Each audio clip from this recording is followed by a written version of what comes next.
Hello, my dear friends. I'm Donald Lee, and this is Expressing and Revealing Your Truth with Donald Lee. It's a podcast in which I help you understand the truth about who you really are and how you can express and reveal that truth in the world. To do that, I interview people who have had transformational spiritual experiences, the type of experiences that many of us wish we had, but never do. Yet by learning from my guests' experiences and the wisdom they've gained from those experiences, all of us can glimpse a bigger vision of who we really are and how we can live our lives more fully, more successfully, more lovingly. Be sure to download my free mini ebook containing 5 of the 50 parables from my popular book, The Band Director's Lessons About Life. These little parables are short, easy to read, inspiring, and also help you to understand more about who you really are. There is a link in the show notes below to get your free ebook. In this episode, I interview Susan Terry. Her incredible spiritual experience covered just about the whole field: a near-death experience, astral traveling, encountering spaceships, lucid dreaming, seeing auras, healing herself of cancer, and premonitions. She even watched John F. Kennedy being assassinated on television and received psychic insights into what really happened. She has always received divine guidance in her life, helping her to flow through the amazing events and changes of life with God's grace. Let's jump in. Welcome, Susan Terry. It's a delight and an honor to have you as a guest here on Expressing and Revealing Your Truth with Donald Lee. And for our guests, I'm Donald Lee. This is Susan Terry. And Susan has had an amazing life. But before we kind of blow your minds, dear viewers and listeners, with the interesting things in her life, Susan, tell us about the normal part of your life, your professional life, and how you're a grounded, normal human being. Okay. I don't think I ever was, but my life has been very interesting, and I have basically been guided all the way through it. So I've gone with the flow, and everything that's happened from the very beginning has generated what happened next and next and next. I've been guided right from the onset. So it's hard to say what's normal about it. What I'm doing right now, that's not normal either. I've worked, I can tell you the fields that I've worked in. I've worked with children. I adore children. I started off with setting up and supervising a child enrichment program. I just turned 18 with the Children's Aid Society in North Bay. And I was the supervisor and coordinator and creator of the daycare center with 26 children. And I used to pick them up every day and bring them home every day. And it was all founded on where I started out when I was in grade 1, the concepts that I learned from that when I entered school, like in kindergarten, it was fantastic. And then I entered grade 1 and it was very militant. And I remember our first day of grade 1, we were marched into the classroom like soldiers, and we had to sit and look at the backs of each other's heads. Now, I think part of the reason why I had this feeling that everything was wrong and this understanding that everything was wrong and not the way it was supposed to be was due to my experience when I was 2 years old. So that's really where it starts. And this vision I had and held every day for my first 3 years of school, every single report card read satisfactory work, but daydreams too much. Every single report, every term, it was the same for the first 3 years, 3 grades. So I wasn't really daydreaming. I was really very present. I was just imaging what it should be, is what I was doing. Good for you. Yeah. I was imaging what I was going to do when I grew up and how I was going to save all the children in the world. Yes. So You started out setting very small goals, right? All the children in the world. Yep. I didn't realize it was so big, but I Yeah, thought I could do it. I mean, it was my world, is what I saw, so I didn't realize how huge and vast it was, and I'm still working on that yeah, concept. So that's right where, on. but how I got to that was how I started out. What led me to that point was when I was 2, my my I was given the MMR vaccine at age 2, and the MMR had a very profound effect on me. I didn't find out all the details of what happened, but I remember being in my body and being very, very sick, very, very uncomfortable. My mother had put me on the couch. Our grandmother was to be arriving that day, and I had never met her yet. So I was really excited about that.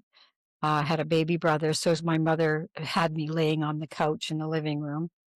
And I remember getting very, very hot. And all of a sudden, I had these crazy visions of standing in this river. And it was like a red, milky river. And there were these white things, like those round circles, like you sharpen your knives on. They were rolling and they were moving up the river, and they're all spinning in the same direction, coming towards me. And then they part around me. And then there was one coming straight for me with a ballerina in a pink tutu, spinning in the opposite direction of this white thing.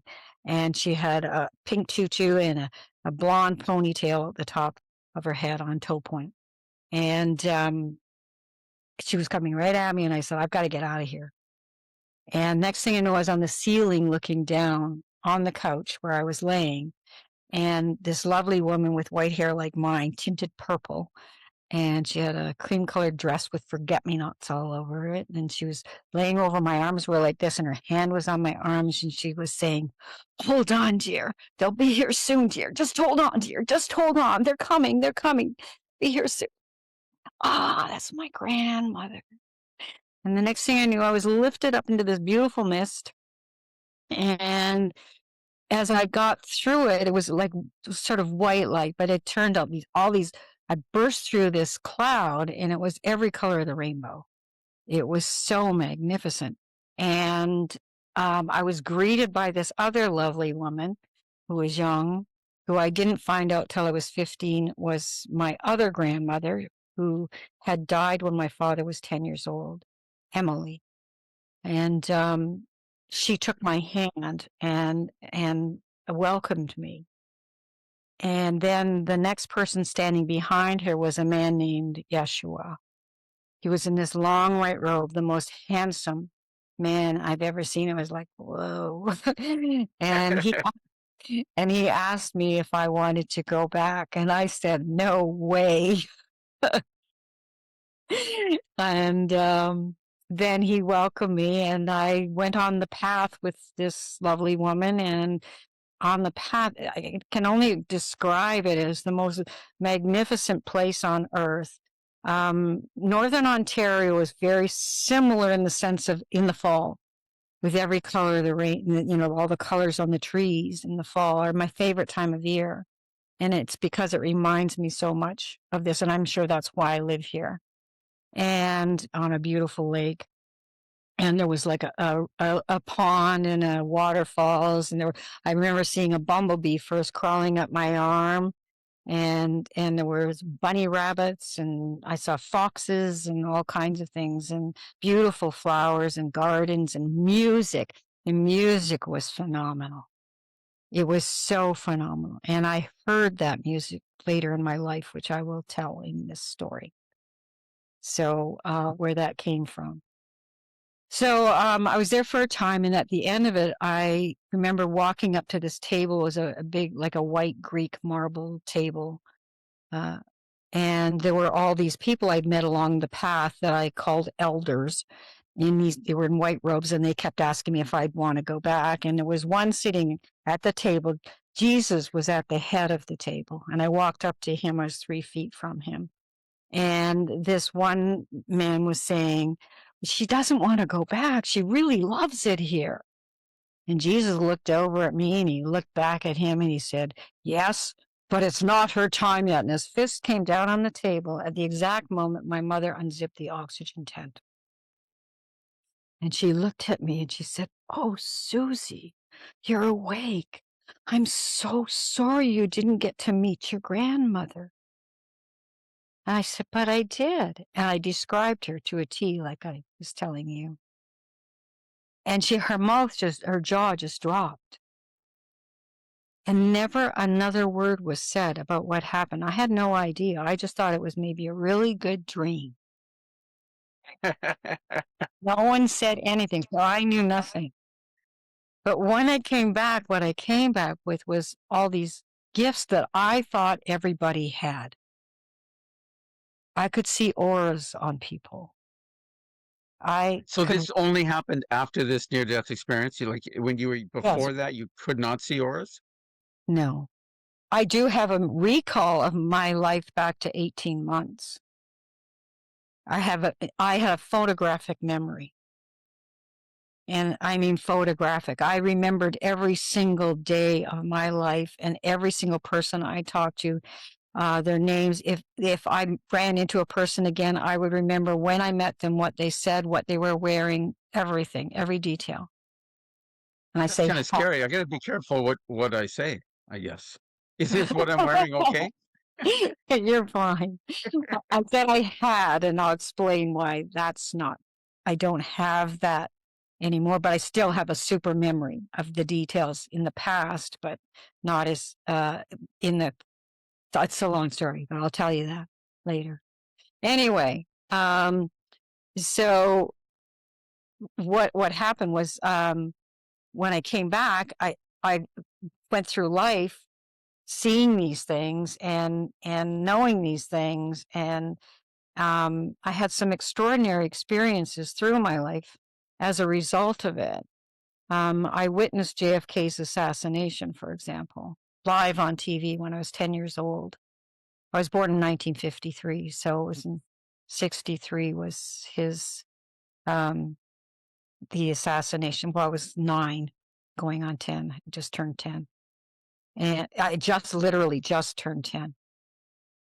Because I was born on November 7th, and that was on the 22nd of November.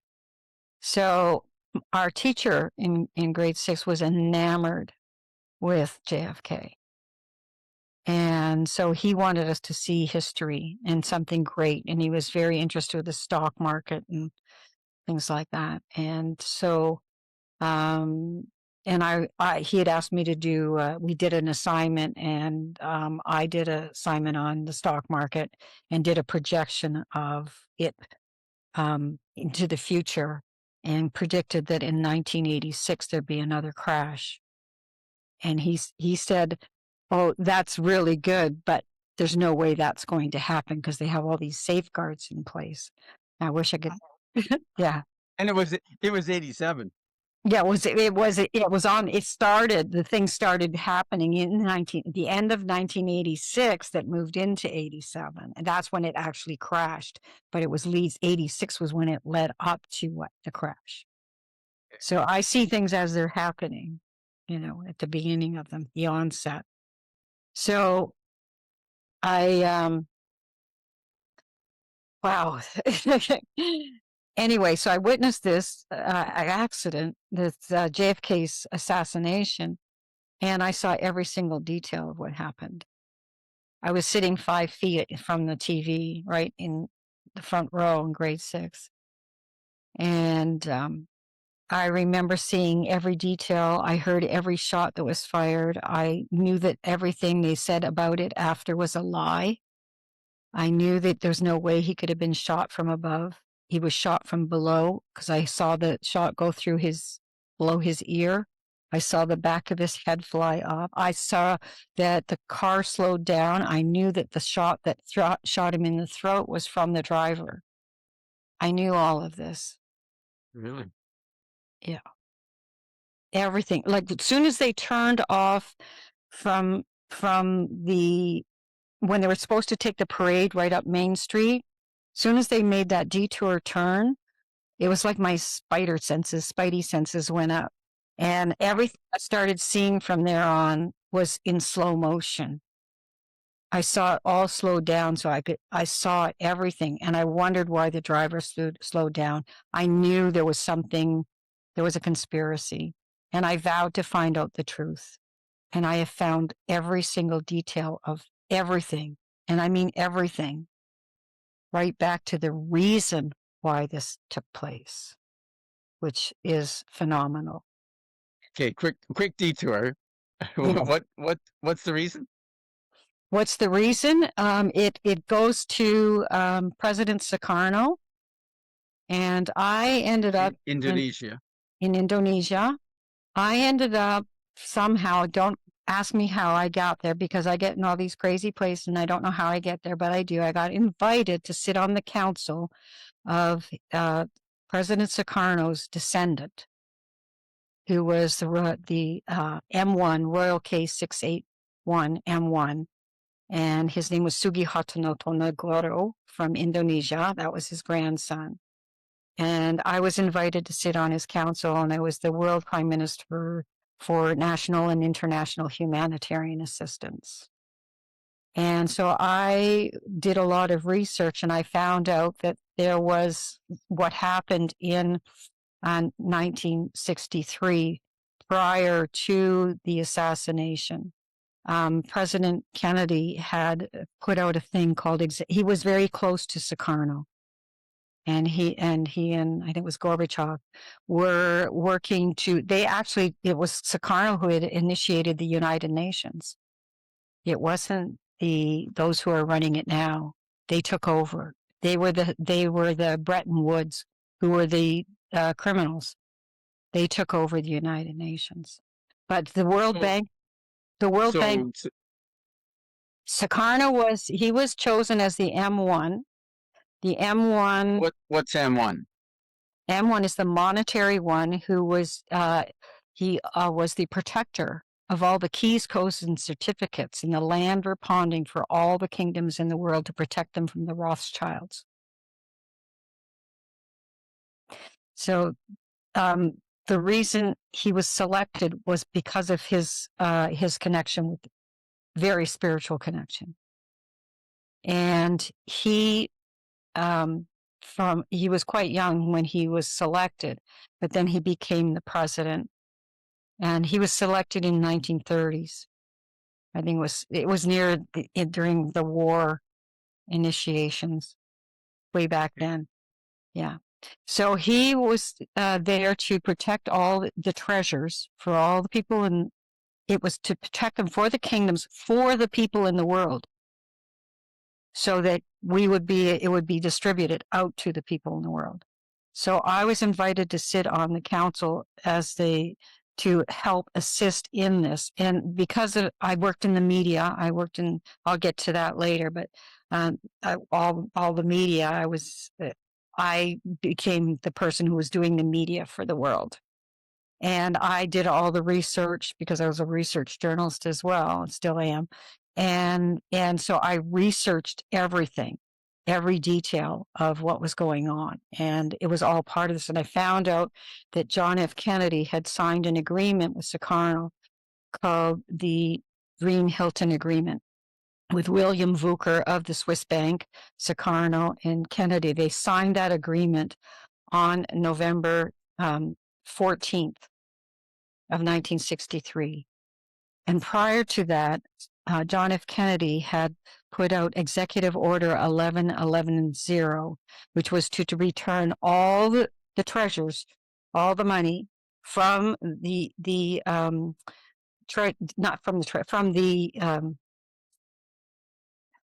head's going, sorry, there's so much information going through.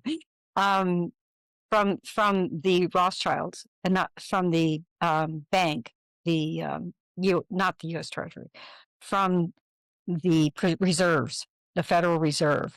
The Federal Reserve was taken over by criminals, and those criminals came from Germany. It was probably set up by criminals. It was set up by criminals, the whole thing, and it's really a central bank. It's part of the Rothschilds. Yes, Yeah. So he put this, so he was going to have this gold was supposed to be shipped over to the U.S. Initially, Kennedy set up Executive Order 11110 to go with the silver standard. But then with his communication with Sukarno, and they had such a close bond because they were all about to help the people, we the people. And so there was a shipment that was sent over to the Green Hilton Agreement was for 57,000 tons of gold from these treasuries was being shipped to the U.S. to go into the U.S. Treasury. LBJ knew about this. And he knew he'd met Sukarno and he hated JFK and wanted to be the president as well. So he was the one that initiated this with George H.W. Bush, who was the director of the CIA. And he became director after Allen Dulles was fired by JFK. And Allen Dulles hated JFK as well because they're all dark. These are all sinister demons. Yeah. They're demons. They're not even human. And so this is where that all began. And so this, it was being shipped, and he was going to make that announcement that day. So our teacher knew about this, brought the TV in so that we could see it. This great event happened that was going to change the world. And it did, but in the not the right way.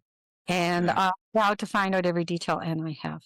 And there's more to it than what I'm telling you, but we'll go back to that maybe later.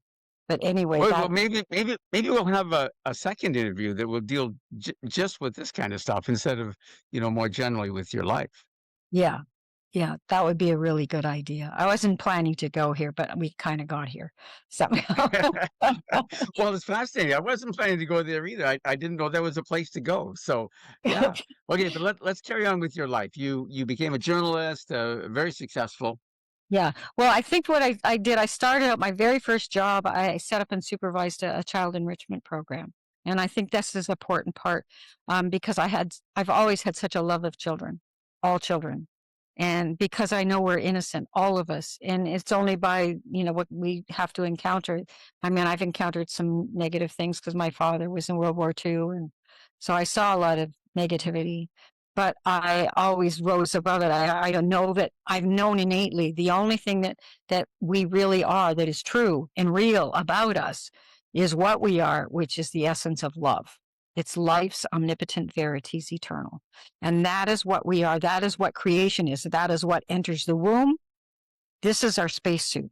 This is how we breathe on this plane. It's an earth plane that we call Earth.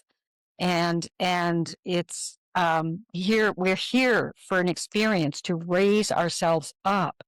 We were never intended to go down. It was an exploration. It started as an exploration way back, in the beginnings of the earth, the Lemuria and all of those, Mu and Zu and whatnot. So we are here to raise ourselves up. So my first job when I finished school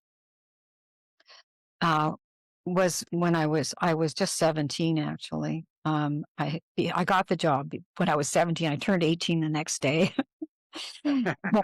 And I went into the Children's Aid Society. I had done babysitting, but I'd never done a job per se.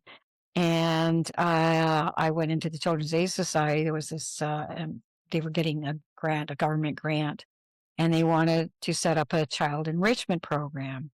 And so I went in and met the director there, who looked like Alfred Hitchcock. He sounded like him too. I was nervous. I was so nervous. I was sweating buckets. Anyway, I just told him this vision I had of this school that I was going to start. And the next day I got the job. So I literally set up and supervised. I had 26 children from the Children's Aid Society that I picked up every day. This is in 1971, and I picked them up every day and brought them back to their homes every day. And I had in my mother's station wagon. Those were the days when you didn't have seatbelts. Oh yeah, today I'd be in jail. You just load them all in. 17 kids in a station wagon. That's right. Pack them on top. Load them up like cordwood. Yeah, pretty much. Well, it was a big one. It had a lot of space in the back, and they were piled up in the back seat and such. But some of them came with their mothers. They were brought them there. So I had 26 altogether. So there were others in the area who came. And we did that for the first year, and it was so successful. The Children's Aid Society got enough funds to do it again for another year. And it was great. And then I ended up moving to Toronto, and I worked in some daycares there. And they were good, but they weren't quite the same as what I was doing. And I ended up decided I needed to change my career. And so I wasn't sure what I wanted to do. I was thinking I wanted to be an airline pilot. And then I thought about, well, I'm also really interested in movies about making movies.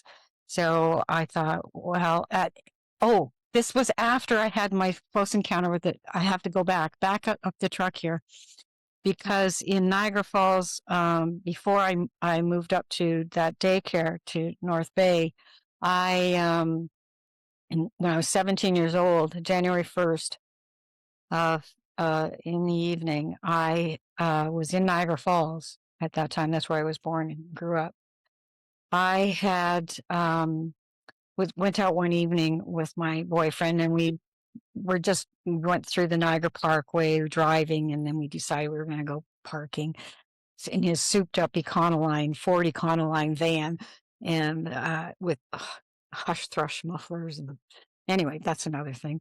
And all these quadraphonic sound. Anyway, that's another story. So we went to go parking, and I guess we both just fell asleep. I don't even remember parking, really. I remember we just got sort of nestled in, and then all of a sudden it was 1:30 in the morning, and that was at 9:30, and then it was 1:30 in the morning. I thought, what happened? Where'd the time go? And I'm going to be late. I have a midnight curfew. I've got to get going. So we took a shortcut, and we went around by the Shadowgate Winery, and all of a sudden his van stalled. It just died. And up in front of us was an old schoolhouse, and behind that were the power generating towers coming from the Seradenbeck Tower Generation. And above the school, as he's trying to start this key, and it's not even clicking, and above all of a sudden, I noticed that there's this red and white lights circling around something that I thought was a helicopter, and flashing green underneath. And so what the heck's a helicopter doing here at 1:00 in the morning? And I looked, I thought, oh, no. I said, that's my spaceship to come and take me home. I forgot to mention, I used to pray for one when I was 4 years old. I used to pray for a spaceship to come and take me home. So here it was. And I was going to get out of the van, and my boyfriend's freaking out. And he grabbed me and he held me on so tight that I had bruises in my arm. But anyway, it was freezing out there, crystal clear sky, and I closed the door. And I watched, and then as there's one hovering, and then there's another one, and another one, and another one, and another one. There's 5 of them hovering over this school. And he's still madly trying to turn the key, and nothing's happening. He's going crazy. And all of a sudden, they took off in a V formation, and they went, and I said, follow them. He turned the key, it started just like that. I said, follow them, as if. And then they vanished into thin air. It was like they were there and then they were gone. It was just magical. So we rushed home, and I got home, and at least I had an excuse for my mother for being late. And so I told her the story, and she said, we better call the police in case there's any other sightings. So she did, and they came over, and I told them our story. And at the end of it, he said, well, I believe you, but millions wouldn't. And so we didn't hear back from him. Anyway, that's where that started. But right after that, shortly after that, I had this very profound dream. Since I was very young, I had often had astral dreams, right, since I can remember, since I was 2, since the NDE. Right. I would travel back in time and travel to other places. And I would it was fascinating. Anyway, so I was having these visions. Right after that, I had a dream of what it started out with was there was the sun was rising. It was like I was out on an ocean, and seeing the sunrise on the ocean. Right. And I was given this message, and it was only those who consciously acknowledge God as the source and essence of their being, as love, will survive the apocalypse that is to come. I had no clue what that meant. Yeah. I can only say that. And in this dream, I would encounter different people and events, and I would tell them this, and they would call me a Jesus freak or a Bible thumper or whatever. And no one believed me. They thought I was crazy in this vision and in real life. and then I saw all these things. It was like I was running through my life and seeing all these events of things that happened that have since happened. Like stock market crashes of 86. As a matter of fact, I saw the stock market crashes. They were world events that I was seeing that were happening. And I saw that the lands were being poisoned. Our food was being poisoned. And I saw the cloning when they started cloning in the 90s. And then I saw Right. the Twin Towers and that happening and the crash of that. And there was so many other things that I saw. And I even saw as we're coming into the 2000s that the land was becoming poisoned. And I saw things drying out, and there was a lot of pestilence and all kinds of things happening with our food. And then I saw there was land masses, there was volcanoes erupting, and there was fires, and there were tsunamis and all kinds of things happening, and there was flooding that was coming up from the south, up the Mississippi, and then all of the west coast. I saw that crashing to the ocean, and I saw all of this starting. Even I saw the war. World War III was beginning in 2013. That was the onset of it, the preparation that was happening for the World War that was to begin in 2020. World War III. I saw all Right. of. I had And no idea at that time because I was. Anyway, I had these visions. This happened 4 times. Like every second year, I had a similar situation happen. But there was something slightly different at the end.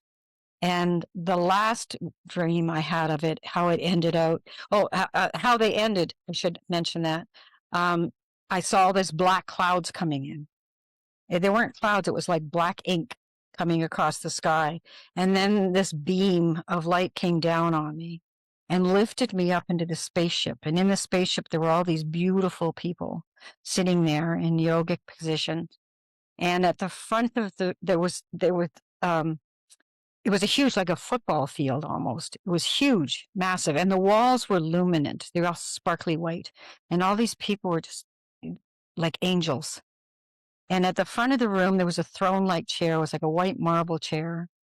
And on either side of it were huge globes, glass globes, crystal globes with sparkling lights, every color of the rainbow swirling around in them on both sides of this chair.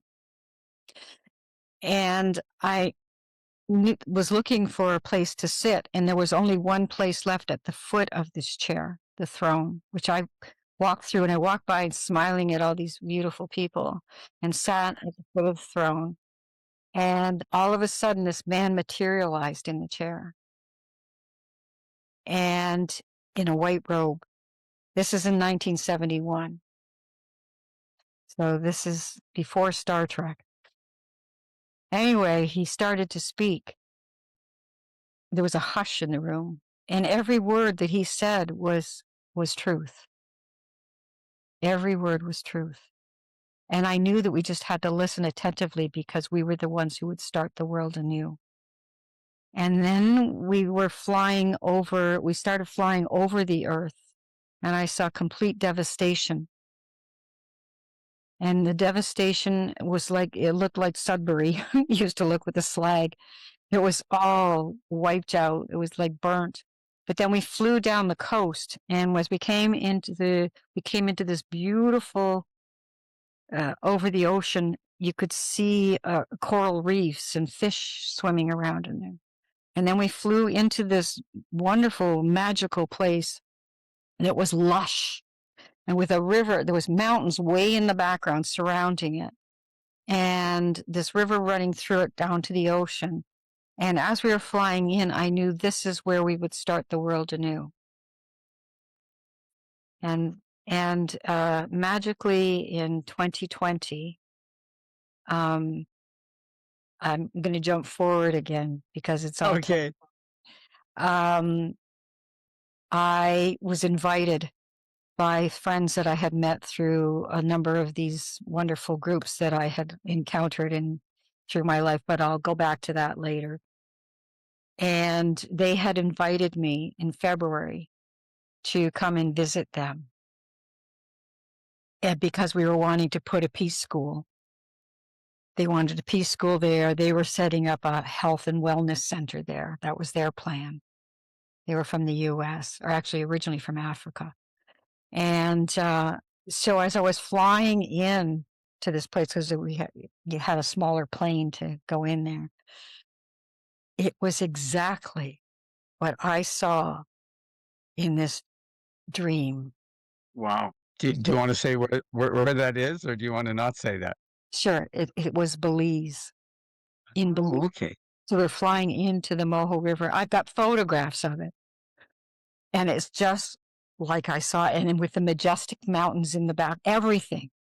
And all I can say is I know that it was amazing that this has happened, but so many other things have happened to try and prevent this from happening. Right. Yeah. Over the time. Anyway, so we can back up. Where do we go next? So, well, I'm not sure if you really made clear how important seeing these spaceships was to kind of your spiritual development and stuff. I have had constant information that's been fed to me. Everything that's happened in my life is always grounded on it, and it's connected to the source. It's connected to God. It's connected to Jesus. It's connected to God is not a man in a cloud. God is love. God is love and creation itself. God is within all of us. We are here as a space. This is our spacesuit, and what we come in is as love, but we've been misguided. We have all been misguided. So that has, a big significance in all of this. And so I've been given messages, and all I have to do is ask. Be careful what you ask for, because you get it. And I have made some really big questions, had to put them out there. Okay, God, what do I need to do? And then something happens. So I ended up working in television, in the media, and I came to having to decide on a career, and I was debating on going into education or flying a plane. I wanted to be an airline pilot, or if I would get into making movies and make a movie, or get into television film. I wanted to make a movie about this dream. So I flipped a coin, and it came up to go into the direction of creating the movie about this, which I haven't done yet, but it's coming.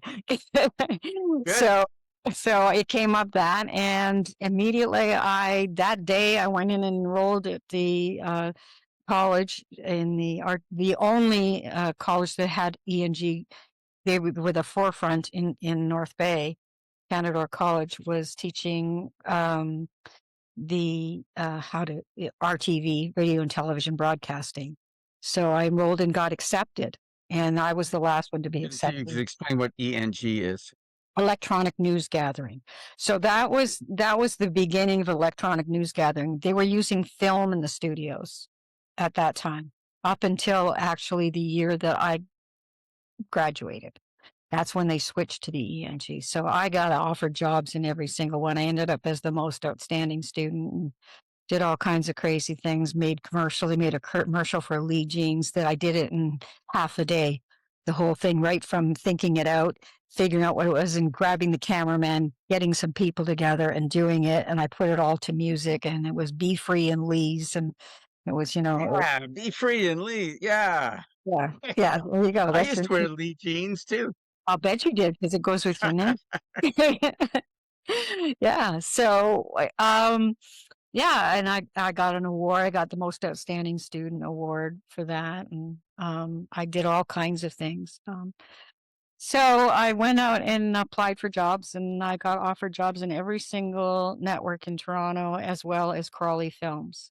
That was the last one. I had been offered a job at Global, and I was supposed to go in to accept it. And then I got this letter from Crawley Films, and my professor, I said, "Who's Crawley Films?" He says, "They're the biggest and largest film company in Canada, independent film company in Canada. And they've only one who won an Oscar for The Man Who Skied Down Everest." And he said, "You should take that one." So I did. And it was an amazing time, I can only say. And I met the most amazing people through that, and I've had met all kinds of very famous people and through that. But I don't look at them. I don't look up to people. I see us all. We're all on the same level. We're all on the same plane. You Nobody's look better. at the auras.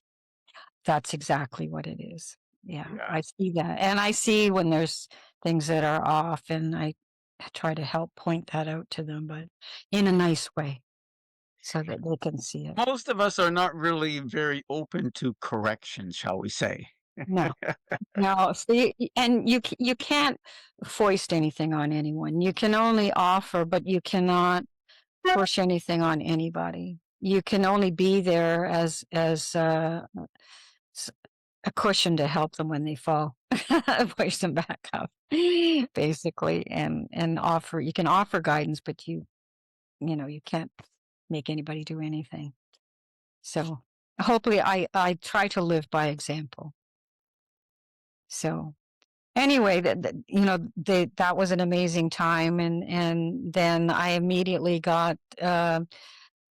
work from there. I was there for 2 years, but while I was there, um, I was there from June until the next year. Anyway, at Christmas time, um, let me see, November when I was there, I had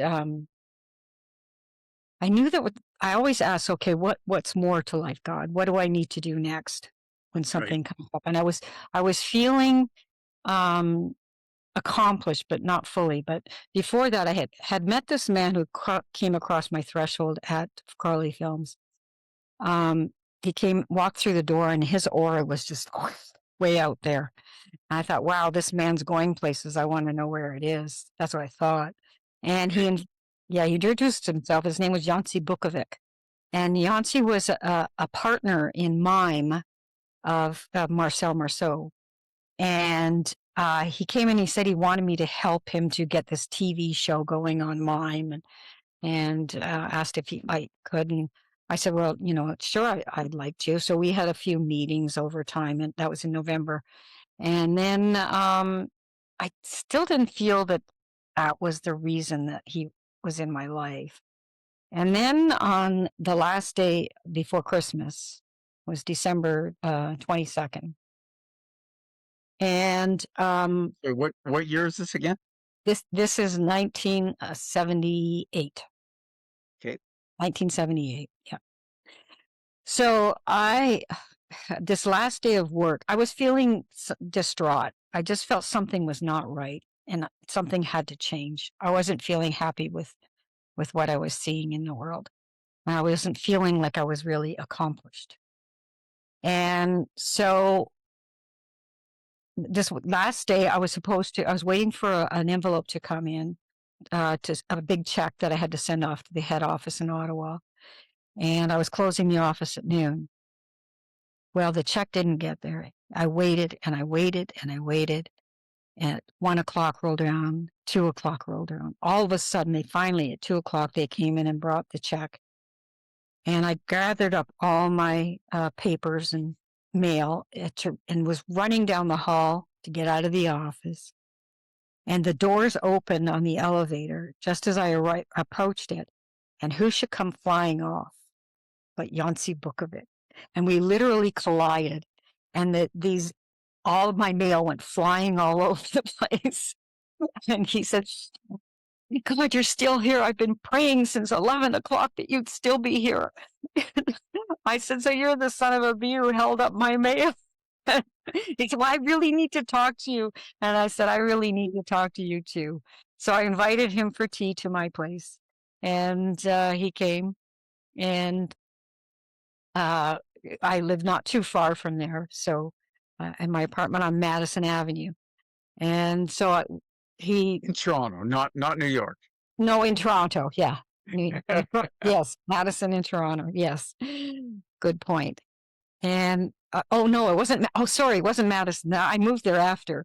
That's another story because I had something happen there too. So at Madison, so I was on Alcorn and Oaklands, and it was in the 3-story house, and I was on the 3rd floor of this house. Anyway, I'm going to leave a few details out to make this a little shorter. Anyway, he asked me if I like music when he got there, and he had this briefcase with him. I said, yes, I love it. And all kinds. And he says, I said, except rap. I called it crap. And he said, well, do you like classical? And I said, love classical. And he said, would you like to hear some music by the Starscape Singers? And I said, oh, I've never heard of them. And I said, I'd love to. So I put this album on, and it was. This is for our younger readers. This is a record album. You put it on a turntable. It's round. It goes around. Yeah. Long play. Yeah, it was a long play. LP. Yes. And he put it on, and I was listening to it. I thought, oh my God, this is the music I've heard before. Like I remembered from when I was young, when I had that vision on the other side. It was like that. It was like what I heard on the other side. It was so beautiful. And so I said, who's the conductor? And he said, oh, his name's Kenneth Mills. And he said he's a speaker, he's a conductor and a writer and a speaker, and he's written books. And he said, would you like to read a book? And so he pulled this book out called Given to Praise, and it had a royal blue cover with all these beautiful golden doves flying across it. And I opened it, and I opened to the first page, and it's a picture of him. He's looking straight into the camera. And I looked at it. Yancey, I know this man. I said, I haven't met him in this life, but I know him. And I started flipping the pages, and I started reading some of the statements he was saying. I've heard these words before. As I'm turning them, I couldn't believe it. And I didn't realize right away who it was. Not until shortly after. I'll tell you that. And he says, oh, other people I said, you're going to think I'm crazy. And he says, no, I don't think you're crazy. Others have said that too. He said, well, he has a group called the Starscape Singers, and they have a concert tomorrow. Would you like tickets for it? I said, I'd love to. So I'll be there. So he gave me 4 tickets. So I brought 3 friends, and we went to this concert, and he was on the camera, on the video camera. So Yancey was on the video camera. And we took the back row right beside the camera. I felt comfortable beside him, with my friends. And they started singing it. And I was just goosebumps through the whole thing. I was so moved. I could not believe what I was hearing. And at the intermission, my friends who were rock and rollers, um, they wanted to leave. And they wanted me to come with them, and they were going to some other club or something. And I thought, no, I'm not going there. You can go. Goodbye. See you. And so I stayed on for the second half. And the final song that was sang was called Fermata's Hall. And I wore contact It was lenses. what? Sorry, say that again. Fermata's Hall. Fermata's Hall. A fermata is like a pause. Yep. Yeah. So it was called Fermata's Hall. And it was a solo by a soprano and a flautist, Jan Cole. And that was, Stephanie Dedrick. Anyway, she started singing, and her voice was like an angel. It was so incredible. And I wore soft contact lenses at that time. I didn't wear glasses. I used to wear contacts. And anyway, she got to the end of this piece, and her voice goes up and up and up, and it hit the high C that nobody can get. And she held it. And she held it, and my eyes were so big, I could not believe it. Both my contact lenses popped out. They have never popped out, not even when I swam with them, with my eyes open. They never popped out. Both of them. I could not believe it. And so she finished. And then after, I started looking around on the floor for my contacts. And where did I find them? I found them stuck to the video cable. Yancy found them, actually, because I couldn't see. He saw them stuck on there. It was crazy. So the irony of this is that I ended up being the videographer for the Starscape Singers, as well as for the conductor in these events that he called unfoldments, where he spoke from the heart.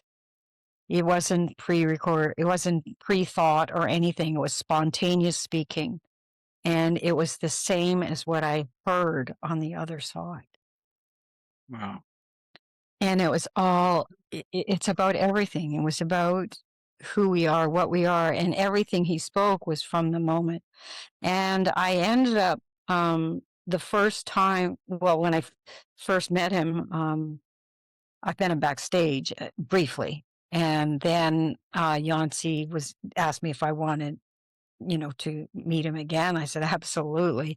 So I was invited to this gathering of, they call new ones, people who were interested in meeting with him at one of the homes of his students.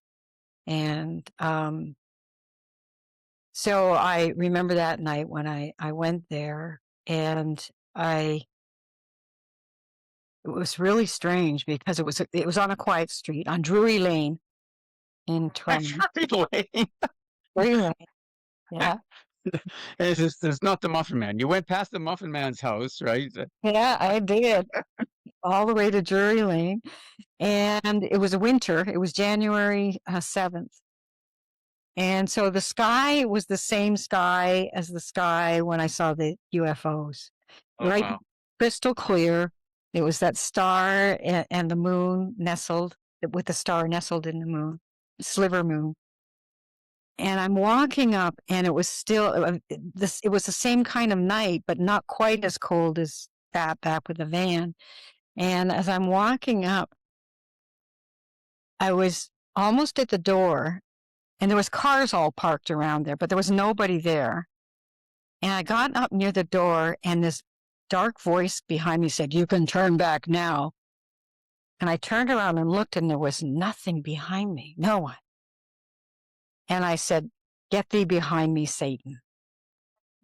And I walked up, and I knocked on the door, and I walked in, and there's two people that opened the door. I recognized them from the spaceship. Really? Really. And there were more that I did after. Anyway, I came in. I didn't say anything.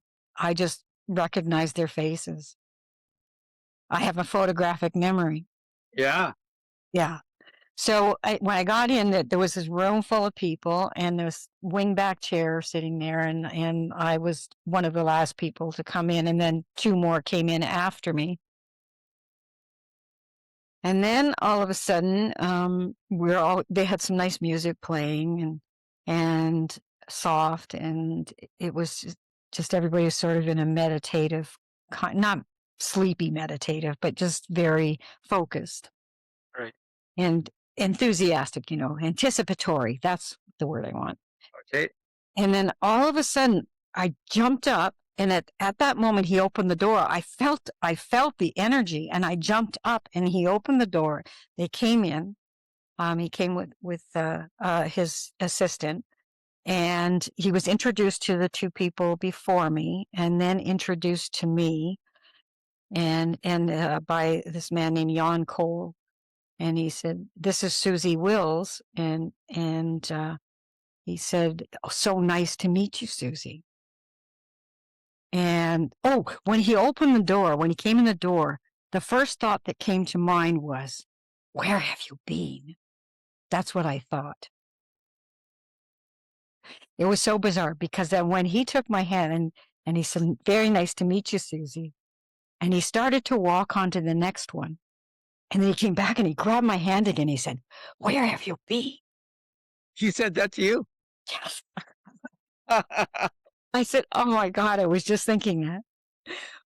He said, "You don't mean it." So then he sat down in the chair and he was like sideways looking out. I was over to his right. And he started speaking. And I felt like I was in this timeless, spaceless tunnel. And I was on the ship. I could hear all these words. I know I'd heard them before. These were the ones I heard before as he was speaking. And 15 minutes in, he stopped and he looked over at me and goes, "There's a connection between you and I. I don't know quite what it is, but it's so intense. I've had it 5 times before in my life, but never with such intensity." I said, "I'm feeling the same too." I ended up being his videographer. There's a lot more to the story, but and I was with him for many years, and we were very close. And how I ended up being his videographer was another crazy story. It was the first unfoldment that I attended. And I was invited to at Harbor Castle in Toronto. And I ended up sitting beside the cameraman because I didn't know anybody, and I was in the film business, so I felt very comfortable sitting beside the cameraman. Yeah, and anyway, I remember this unfoldment. He started speaking, and I was just seeing all kinds of great things. And the cameraman was 6 foot, I think 6'5", really tall. So the camera's way up there, right? Anyway, we were in probably about 15, 20 minutes. And the cameraman asked him a question about love. And he got the answer. I don't think it was quite what he expected, but not within 3 minutes after the answer had been given to him, he collapsed to the floor. He was to faint. So I jumped up immediately and gave him my chair to sit down and took over the camera. So of course I had to adjust the screen. But I started seeing things as he was talking, and he was talking about different things. There was one point when it was something about love. His hand went across the audience, and I captured through the lens. I could see it was like a rainbow coming out of his hands. His aura was coming in. I didn't realize I was actually because I learned something about the camera, because I always wondered about how they managed to get all the video through a cable and a chunk of metal and mirrors and, smoke and mirrors. How it happened that you could send things instantly around the world. There is so much magic. Yeah. And people just take it for granted. Yeah.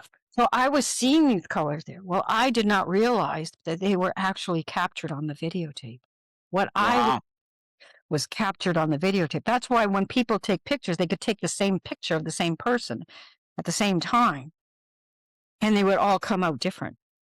I did some modeling while I was in Toronto. Around that time, I was asked by Horvath, who's a very famous photographer, if I would do a model session for him. That's another story. But for these with he had 10 other photographers, so I did modeling. He told me what to do, and I poses and stuff, and they just flashed. But they all had Hasselblad cameras, same film, same thing, but they all flashed, and every one of them came out different. It's amazing. It is amazing. It's really astonishing to realize that. And that's why some people can do things like that anyway. So the story went on, and I ended up so anyway, Robert got up again. He got up again. He thought he was fine. We're not rambling at all, are we? No, sorry. But this is a really good story, so I want to tell it. Okay, let's hear you're full of great stories, Susan. Yeah, so he got back up on the camera, and he thought he was okay. He wasn't up there 5 minutes, and boom, he was down on the floor again. So I took over again, and Mr. Mills says, Susie's doing a fine job. You stay down there, Robert. Let Susie take it. And I ended up being the camera person for him for years until I left. Yeah, for years. And it was quite magical. There are a lot more magical stories, but I won't get into all of them because they're way beyond and take hours to tell you. So he was a choir director, but yes, really a spiritual teacher. He was a spiritual teacher. He wasn't a choir director. He started out as a pianist, a world concert pianist. And something happened that he had to give that up. He was an amazing, accomplished one. And so he ended up teaching piano. And through he was guided. He was always guided through his life, much how I've been as well. He was very sick when he was young as well. So I think something had to do with that. There's many of us we all have different purposes here. We all have a purpose. Everybody, a purpose, whether you know it or not, you have a purpose, and it's to better yourself and to better others and to love one another and to care for one another. So he had ended up doing these piano lessons, and then he started speaking, and then they asked him to speak because it started out with he went into a church, a monastery, and the priest was giving these words, and then every time he gets stuck for a word, he'd look over at him and he'd get the words to say. And so at the end of it, people were going up to thank him, and his friend who he was with says, "Don't you think you should go up and thank him?" And he says, "No. I heard him. I read it. I could hear what he was saying and whatever." And he said, and then the priest bellowed out. He said, "Words are important. You must learn to speak the word again." That's his story. And then it took him a while. He sort of went, "What does that mean?" He had no idea. So he went in on a self-discovery, and then he started speaking when people asked. And his students started asking him to speak, his piano students. And then there was Christopher Dedrick of the Free Design who had met him, who's a musician and composer. Did the 60s song Kites Are Fun. It was a popular song back in the 60s. Anyway, he and his sisters. And so they ended up coming up, and they wanted to learn from him. And that's where that all started. And so Christopher started composing the music that he was playing, or he would bring, Mr. Mills would bring it out. And then they started a choral group. And that's where it all began. And I ended up being the videographer for the choral group. And I was the producer of all of their presentations, their concerts that they did. So I was in the back room doing the video and they directing the camera person and stuff like that. So and that's how my next story about the cancer kind of comes into play. That when I had cancer. Yeah, that's important. Your cancer is an incredible story. Yeah. So if you want to go to that right now, I can. Yeah, let's do that. Let's hear about the cancer. Okay. So I went through during that time when I was with them. I went to Arizona in 19. Well, I've taken a few flights down to Arizona because he had these what he called festivals in April, Easter festivals. In Arizona, he had a place in Arizona as well for the winter. And so I was invited down there in 1978 or 79 rather, excuse me, 1979 in March.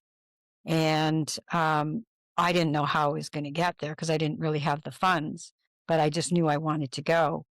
And so all of a sudden I went home came home to pick up my mail, and there was an envelope on the mantle where our mail was put. And I was living in a 3-story house on Madison Avenue at that point. And I picked up this letter, and in it was a check from somebody who owed me money, who paid me back exactly what I needed for my air flight to go to Arizona.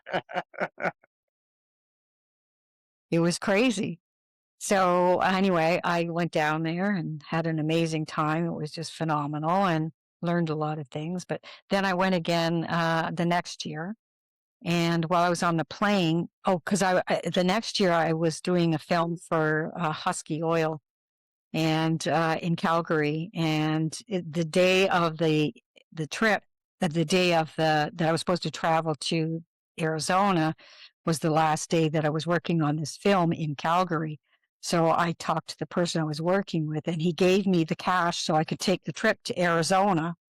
He paid me so I could take the trip to Arizona, and I finished up the film just before I had to catch my flight. Good. And I'm on the flight, and I had ordered something to drink. I didn't order, but I had a drink. They were pouring me a drink, and I forgot to tell them not to put ice cubes in it because I never take ice. You don't take ice cubes on a plane because they have poison, parasites and stuff. Anyway, they had put an ice cube in, and then I said, no, and it was too late. And so I said, oh, never mind. One won't hurt me. Well, it did. And I ended up with a parasite. So throughout that trip, which was crazy, but I was fortunate I had a holistic person, a homeopath who I was rooming with, who had all the pills for it. So I was able to get through my visits with, our teacher and our excursions and things. But then as soon as I got back, it's like, I won't go into details on that. It was straight to the bathroom. Yes.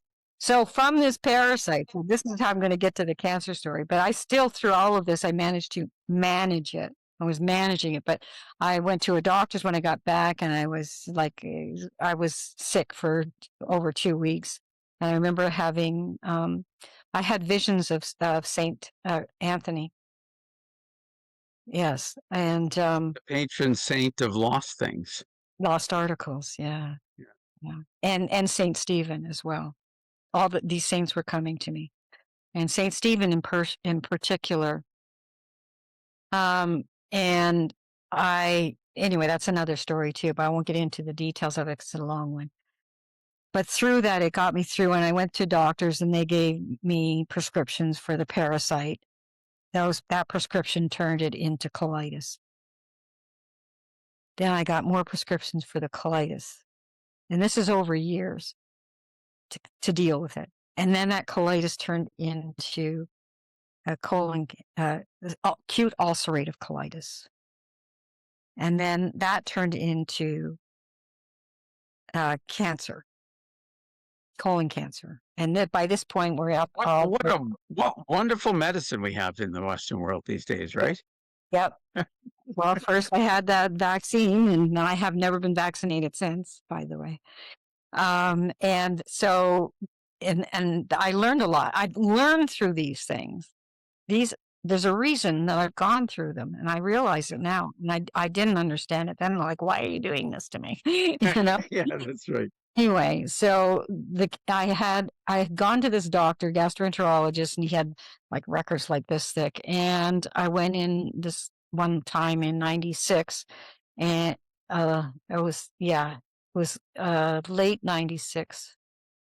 No, we're into 97, 1997. No, it was 96. It was 96. Anyway, he told me I had colon cancer, that there was a small part of my colon, about 8 inches, was cancerous, and that I needed to come back in 2 weeks so he could figure out what to do about it. When I went home, it just got sicker and sicker and sicker. It was horrendous. It was just like I felt like I was being consumed. And I lost 30 pounds in that 2 weeks. And I was down to 80 pounds. I couldn't even stand to look at myself in the mirror. It was so horrific. I looked like a Biafran or one of those people in the concentration camps. Right. I was sick. And so I went in for my appointment, and I thought there's got to be a way to deal with this. I've got to figure out somehow to cure this. And I got in there, and he did a scope, and he said, "Oh my God." He says, "You have to have surgery right now." He says, "You have colon cancer, 4th stage colon cancer." He says, "You've got 2 weeks, maximum 3 weeks to live." So I thought, he says, "I have to take it out right now. I have to take your whole colon out right now." So he went to book the surgery, and I started praying. I said, "Dear God, please don't let anybody rip anything out of this body. Just tell me what I have to do to heal myself. Please, I don't want anything ripped out." And then I felt this incredible, it was like my body was on fire. It was so amazing. And I just, thank you. And 15 minutes later, the doctor came back shaking his head. And he looked like he was going to cry. He said, "I don't know what's going on here. Surgery room's booked solid for 3 weeks.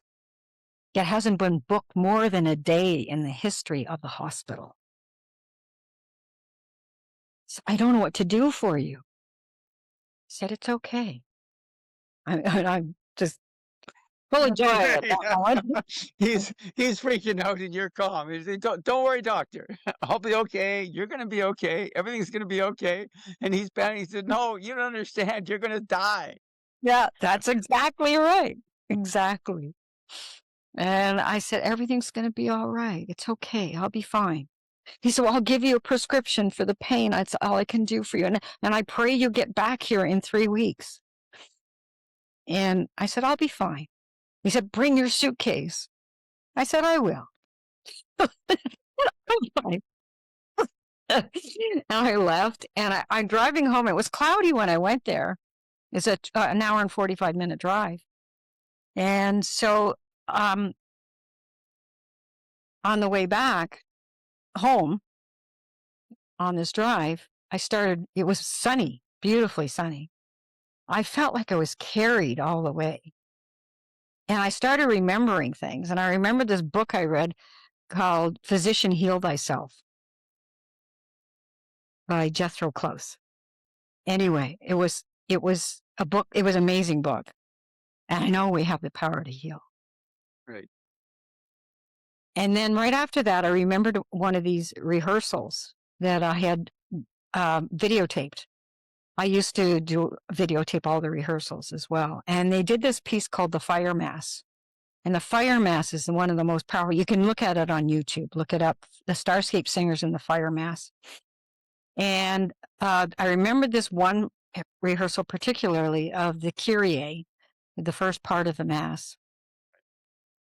That's the part. That's the part. The words are, "Lord have mercy, Christ have mercy, and Lord have mercy." Yeah. Yes.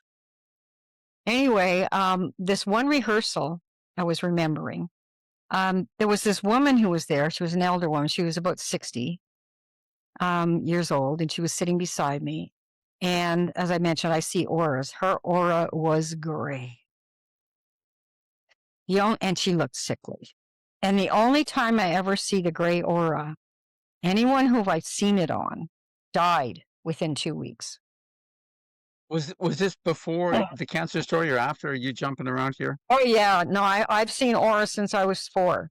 No, I mean about the incident at the rehearsal with the woman with the gray aura. Is that Oh, before your cancer or after your actually, that was cancer? before the cancer. That was in 1984. Oh, thanks for reminding me. Yeah. Okay. I was remembering that rehearsal in 1984. So we're here in 1997 or Okay. six. I get Okay. confused because there's other things that happen in 7. Anyway, so yeah. So I was remembering this rehearsal in 1984. It was just before in 1985 was when they did their first performances of the Fire Mass. Okay. And so she was sitting there, and I kept just sending love over to her. And I could feel the energy. And at the end of this rehearsal, it was so powerful. I know how sensitive Kenneth Mills is. And I know he was picking it up too. I could feel it. And I could feel the energy. So, and I'm sure what I captured on camera was probably phenomenal too, of this rehearsal. Anyway, at the end of the rehearsal, I stepped off the camera and stepped behind her. Everybody stood up, and Mr. Mills came walking towards her. And she said to him, "Mr. Mills, I've just been diagnosed with 4-stage cancer. They said my body's full of it, and they can't do anything more for me. And they give me 2 weeks, maximum 3 weeks to live."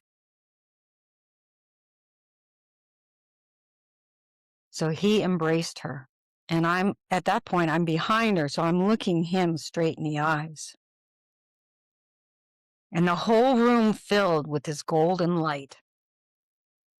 And he said, "I always rejoice in the fullness of being and the wholeness of perfection found only in reality."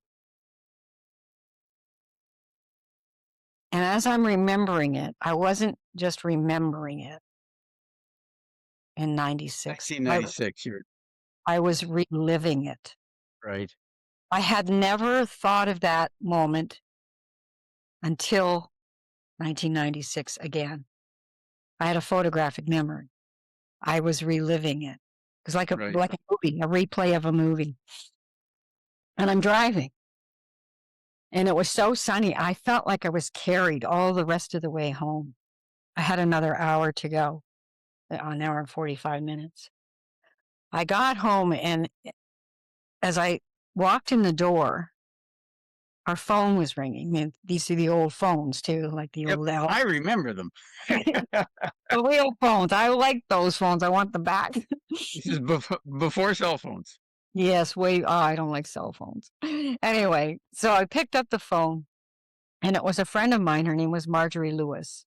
Marjorie was a model for Giorgio Armani in Italy.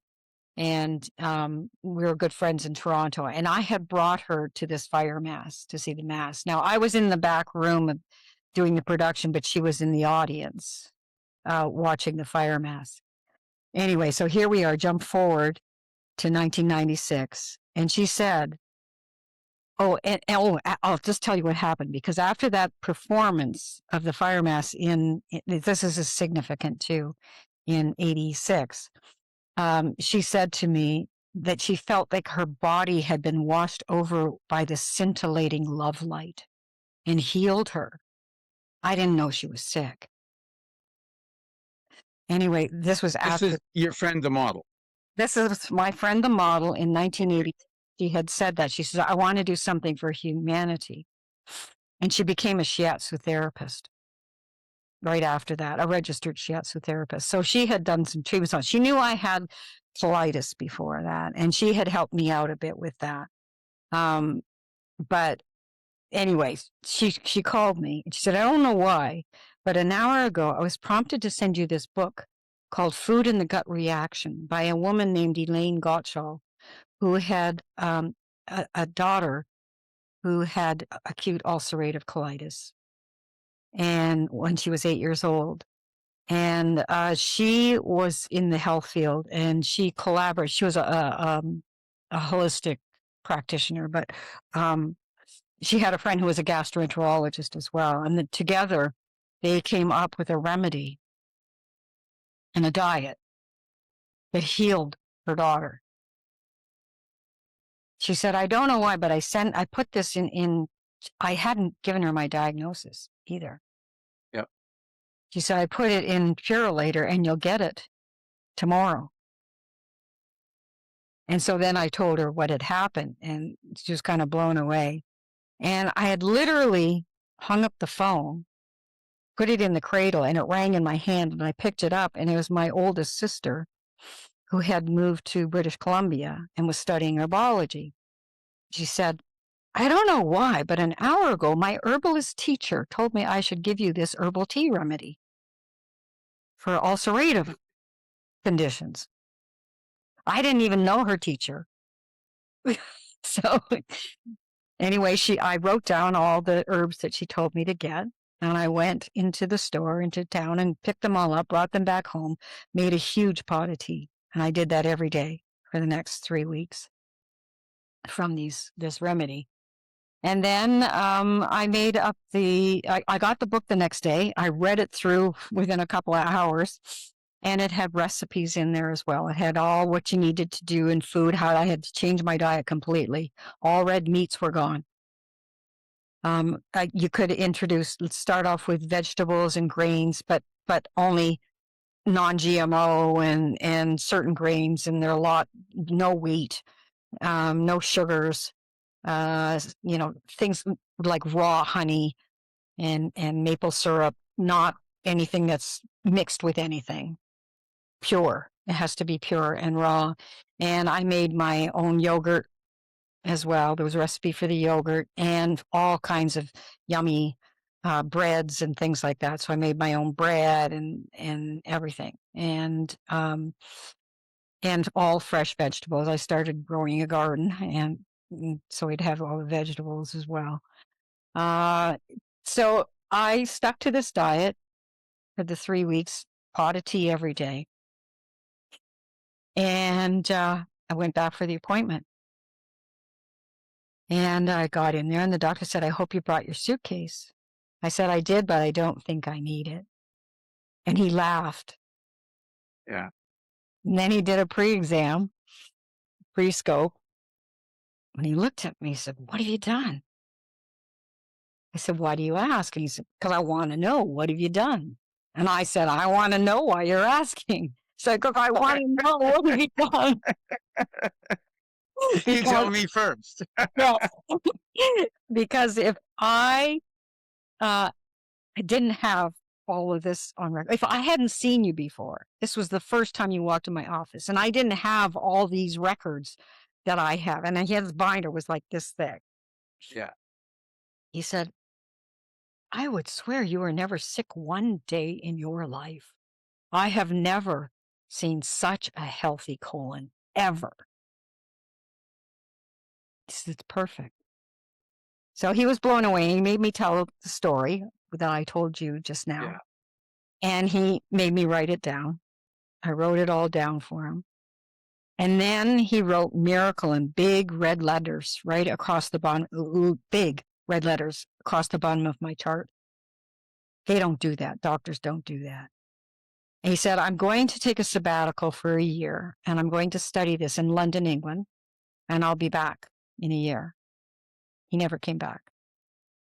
And I looked him up about 2 years ago, and I found out that he's now in Dublin. He set up a holistic gastroenterology clinic. Anyway, so what I've done since that time, when I came back home, my GP asked me if he could send me patients if they wanted to, who had issues, similar issues. I said, sure. If they ask, I would help. Only if people ask, because if they don't want to hear. So, yeah. So he sent me a number of people and several, and I gave them the what I did, told my story, and then I started writing it down and getting into emails and emailing it out to people, and the books, and telling what books to read and things like that, and gave them all kinds of other information. And so I had this form letter almost. So as soon as somebody asked, that was it. And so I never heard back from them after, though. And I just wondered what happened to them. So 3 years later, I ran into my GP in the grocery store. I never needed a doctor after that. And I said, what happened to all these people? And he said, oh, they've all been healed. Even the one with lupus. Lupus? Who had lupus? Had no idea. So I have since, they have shared the story with other people through the emails. And if anybody asked me, I would forward the stories to them as well. Right. I've done it. Well, wasn't it Hippocrates that famously said, "Let food be thy medicine"? Exactly. Yeah, it's what we're eating that's killing us. Absolutely. And in thought as well. Yes. Yeah. Edgar Casey said that too. Yeah. Yeah.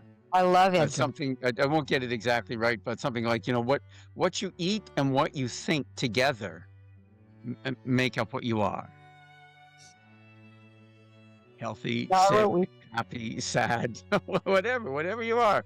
It's a combination of what you eat and what you think. It's amazing. It's amazing. So, physician, heal thyself. Yeah. Yeah. So Susan, I think you could talk all night, but we have to wrap up this interview. Yes, I think so. I don't know how long we've been even. Oh my God. Yes, I think we should. We'll do another one another time. I've got lots more stories to tell.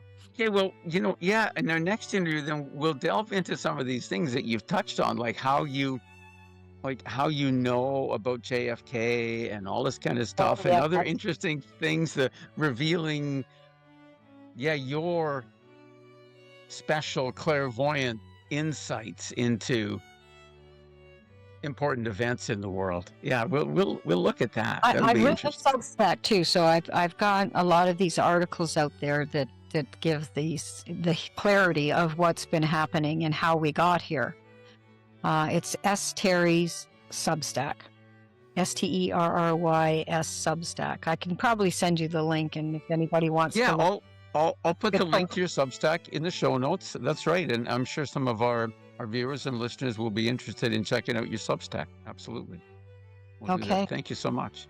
And an important part, and I know that you have woven it into everything you've said in our interview, but the whole idea of my podcast, right, expressing and revealing your truth, is what your spiritual experiences and insights and what that has taught you, and what you can share with people about who we are, expressing your truth, right? For each of our listeners, who are you? Who am I? The great questions of life. Yeah, it's not just my truth; it's everyone's truth, and they've just forgotten it. It's all about truth. Remember. This is your spacesuit.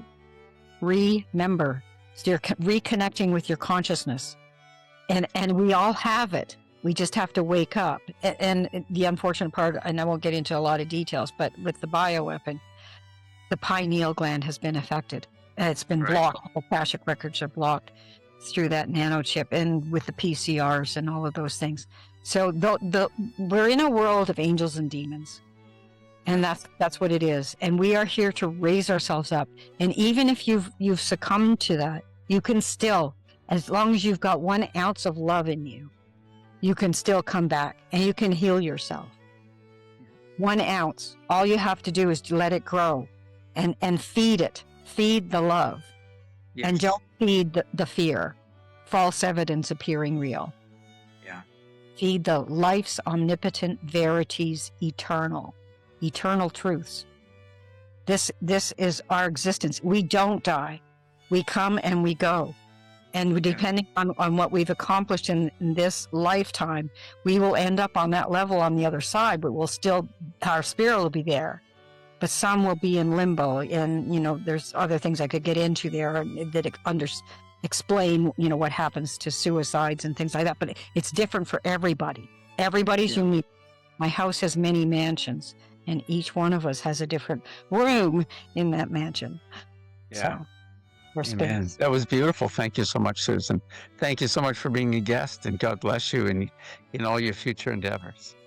Thank you. God bless you for listening. I appreciate that. And I appreciate you. Much love to you. It's been my pleasure.